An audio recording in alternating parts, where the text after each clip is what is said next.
What's up, nerds? Welcome back. Today we're going to be talking about the Heathens #1, which sees different historical figures brought together to act as like ghost hunters of a kind.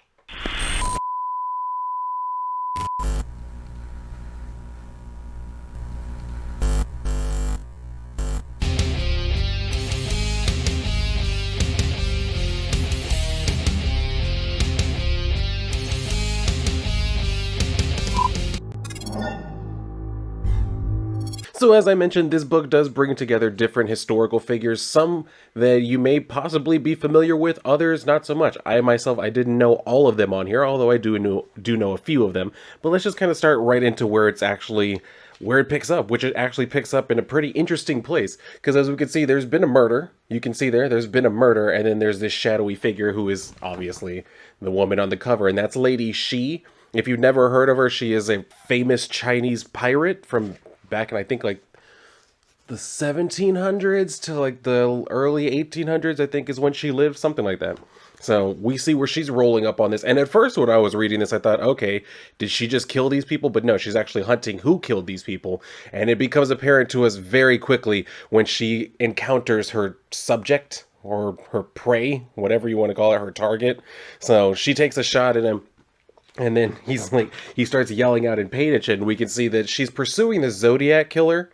So, because what we're going to find out in here is that apparently different, like, killers who have died have come back to our world, and they're now, falling back into their old habits, which for the Zodiac killer, I guess, is just randomly murdering people. So he's over here saying that he's very upset and all of this shit, and telling her, like, do you know who you're messing with? And she's saying, like, well, why are you bitching? You're not alive, so, I mean, it's not that big of a deal for you to die again. So he's saying, like, you're one of them, one of their heathens. You're just trying to earn your way out, same as me. And she says, you earned nothing. And when you escaped, what did you do? You just went back to what you were doing in the first place. So he calls her a bitch and says, like, you don't know me, I'm very upset and everything. So she cuts off his hand, as we can see. And then she goes and she actually unmasks him, because he even asks her, he says, like, do you know how many people I killed? 49. How you like that? How many have you killed, heathen? She's like, thousands. So, like I said, if you look up Lady Shi, like, she had a very crazy fucking story. And yeah, she definitely killed a lot of people. But anyway. So she pulls off his mask, and of course, we don't actually get to see him. He looks still obscured. He says that he's very upset, and then she cuts his head off. So we see him burst into flames and all that, and then she, like, pulls back her sleeve and looks at her arm, because apparently it's sort of like World War II bombers and shit, where they would, like, paint however many people they've, like, killed and shit like that on the plane. So that's what happens on her forearm. She gets a new mark or a new symbol for everyone she kills, so they had the little, like, cross thing that he would always kind of leave as his calling card and shit. So, I mean, I don't really know what these other symbols on her arm correspond to, but clearly he's not her first. Anyway, so we get this kind of talking about, like, eternity and all of this shit, and how, like, people have come back. And we can see this one where there are these two prostitutes. One gets, like, a John and everything. And if you know anything about famous historical killers, you should have already seen Jack the Ripper coming and shit. So he's here saying, like, I've missed the smell of blood, the weight of the blade in my hand. These are not my cobbled streets. The air is poisonous and heavy. It burns my lungs. This is not my beloved London, but my mission remains the same. Death to all whores. So he goes over there and he, like, stabs this one, I guess, right on the sidewalk. He's saying, like, he was overzealous and sloppy. Like, always take them into the alley first before you kill them and shit. So that's what he does. He kills her, and then he proceeds to cut out, like, her intestines and her heart and everything. If you remember Jack the Ripper, that's what he's known for. If you've ever seen any, I would put a picture of it here, because I had to do, like, a report when I was in college. I took a class called Serial Murder Investigation, and I did my report specifically on Jack the Ripper. So I had to familiarize myself with every single part of, like, the investigation, the manhunt, his murders, like, who the people were that were his victims and shit. And even, like, the picture of his last victim, like, just seeing the carnage in there, I'm like, my God. And the fact that he did this all in one night within the span of a few hours, like, the man was sick. Like, he was fucking sick. Anyway, so we go back over to Lady Shi, who is now standing here with her handler, who is, for whatever reason, Stalin. So she's standing here talking to him. He's saying, like, one soul closer to redemption. And she says, based on the word of a liar, excuse me if I do not celebrate Stalin. So he's like, I understand your skepticism, but look at what he's already given you. And then we can see where she's on a ship, and then she's just kind of like on this big ass disc that kind of simulates the ocean and everything. She's like, that's the thing. You act like this is a reward. She says, he is a master of mimicry. The waves slapping against the hull, the smell of salt in the air. He thinks he knows me. You both do. I ruled over the China Seas, more than 1,200 ships at my command, 70,000 men, women, and children ready to lay down their lives for me. Your master sees me as nothing more than a weapon. So he's telling her, like, you're wrong. We do know you. I've studied all of history's most brilliant strategists. You, the Jade Spider, among them. The prostitute that became the world's greatest pirate. And yeah, like I said, if you don't know anything about her, go ahead and look it up. Like, there is a little bit of a description here about, like, what she's done. But, I mean, this is just a very brief description. I would definitely advise you to kind of look up more of who she actually is, because she was a badass. I'm not going to deny that. Anyway, so he goes on and says, like, yeah, you slipped past them. Yeah, that was one of her victories. You walked into the enemy base unarmed and unyielding and negotiated amnesty for you and all your men, keeping everything you pillaged along the way. So she's saying, and yet I find myself in this place with the likes of you.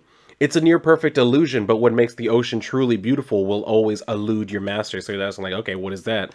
And she just says, freedom.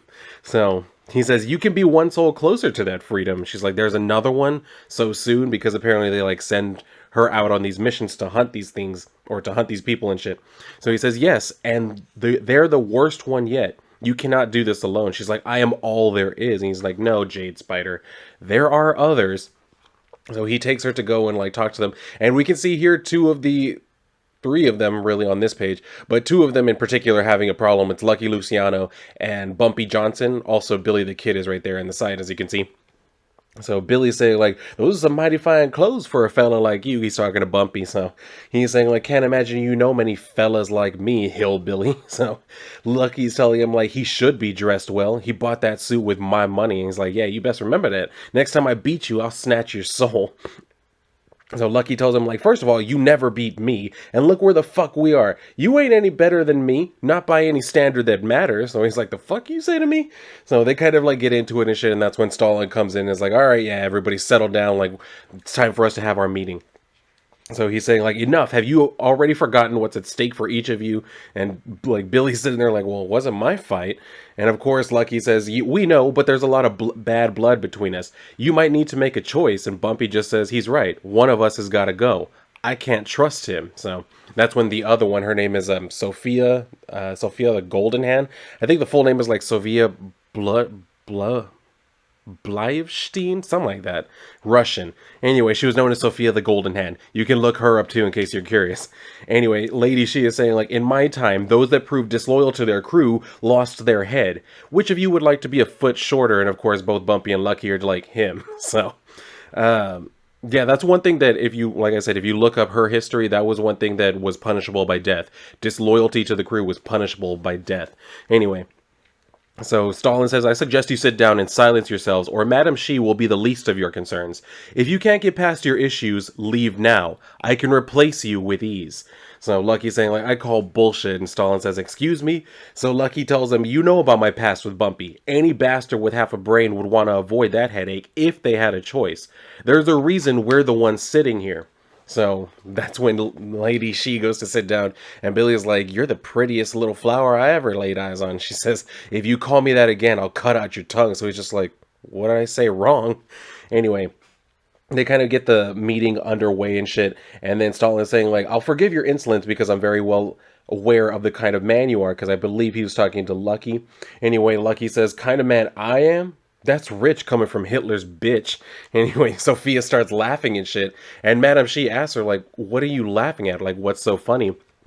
And then she tells her, men are such an asinine breed. Even here, they feel the need to measure their dicks. So Lucky looks at her and he's like, look at the balls on this one. She's like, yeah, the size of an elephant. I'd like to know why we're all here, if you'll shut up long enough to listen.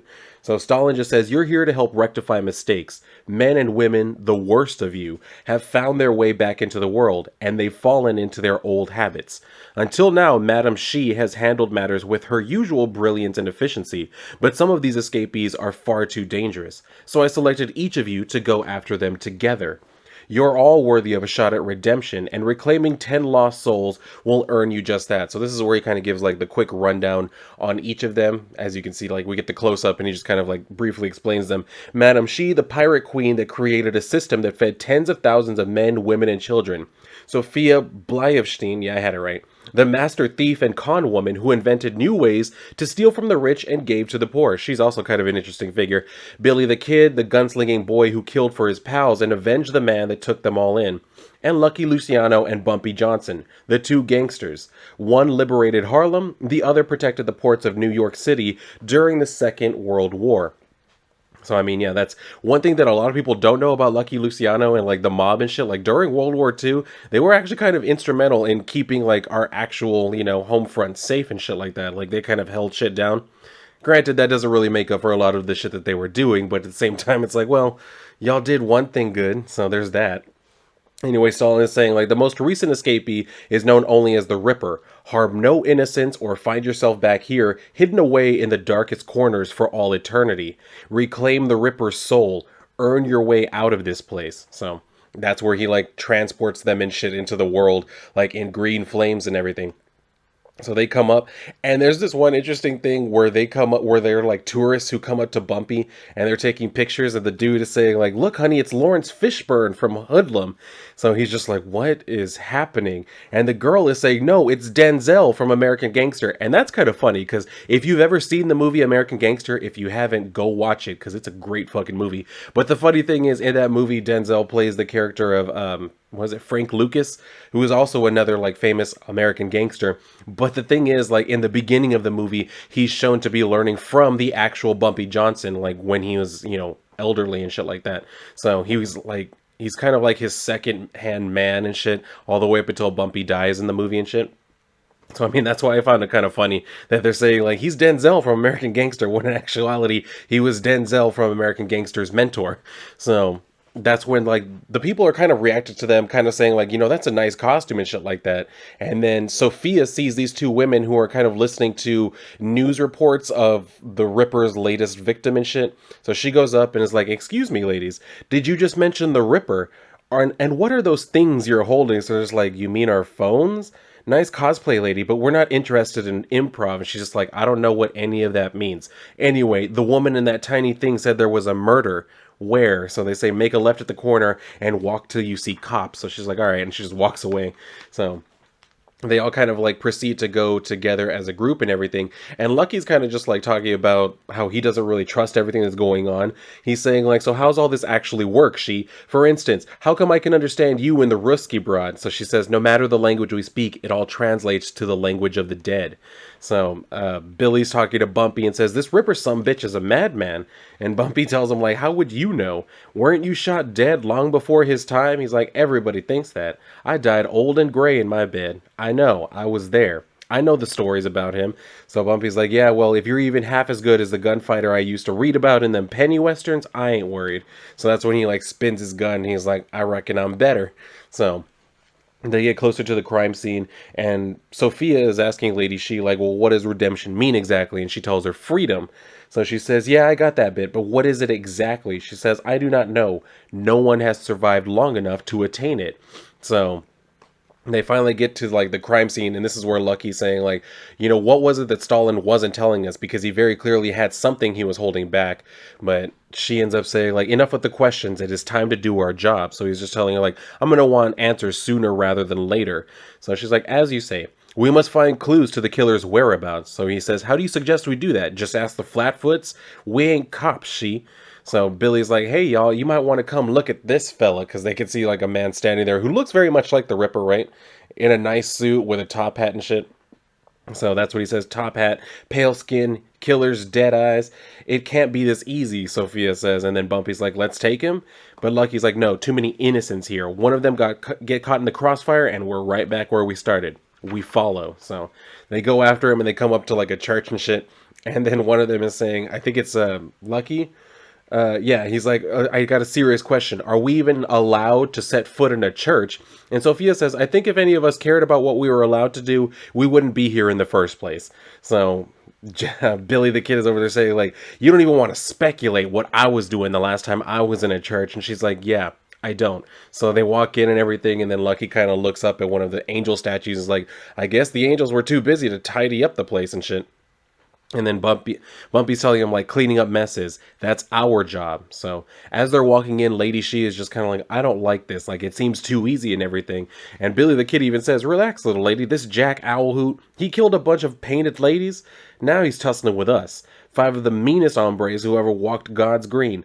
I don't think we've got much to fret over. This is going to be easy because all of a sudden they're surrounded by Jack the Rippers, or, you know, just guys dressed like him and shit. So, and that's where it leaves off on this first issue. But I'm assuming Jack the Ripper has started some sort of like killing cult or something like that. And they all just kind of like dress up like him and kind of, you know, do the same thing for him and shit like that to kind of conceal, you know, which one is the actual one. So that should be pretty interesting to see how they're going to fight an army of Jack the Rippers. But I really did not see that coming. So overall, when I like heard about this issue or this series coming out, and I kind of like picked it up at the comic store and I was just kind of flipping through it, I was like, I don't really know what to make of this just yet. Especially when I saw Stalin in there, I was like, why would Stalin be the leader of the team? But all right, weird choice, but it was their choice to make, and for some reason it kind of works. So I don't know. We'll see where that goes from here. It should be interesting to see, as I said. I do find it interesting that they have like these particular individuals, because like Billy's over there, you know, bragging that he was able to like grow old and die gray in his bed, and then same thing from what I've heard of Lady She actually ended up getting exonerated for all of her crimes and was able to just like live until she died of old age. So that being the case, I don't know why they're exactly being reincarnated in like their younger form. I don't know if it like takes them back to the time when they were being most evil or whatever the hell, and that's the form that they have to live in this like ghost realm or whatever. But it should be interesting to see if we get any explanation on that. And then yeah, I would like to know like who is it that they're working for exactly, because I mean after the story ended, there's also like these handwritten pages type of thing that kind of like show where they were kind of like trying to put together the team and different, you know, examinations of them. It even showed like who came before Madam She, or how Billy the Kid I think was out there like hunting someone before, but then he got killed. So then they sent Madam She, and she ended up like getting whoever it was that they were after. So I mean that's what I'm saying. I don't know who it is, but someone's keeping like these detailed notes, and somehow it's not Stalin, because that's kind of what they were already alluding to when she was saying like this is his idea and all of that shit. So we still don't know who he is, but it should be interesting to see where this is going to go. And like I said, it's a different series, kind of like off the wall, a little bit a different concept or whatever, but it actually works pretty well, you know, at least for what they've set up so far.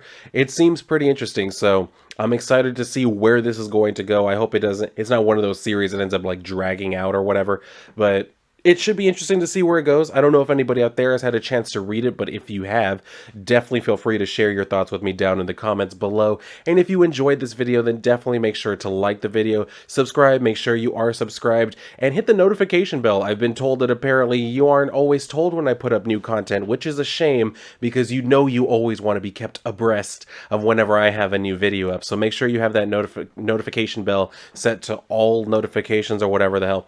And yeah, if you're done here, then go and read a book, possibly this one. If not, then I'll see you on my next video.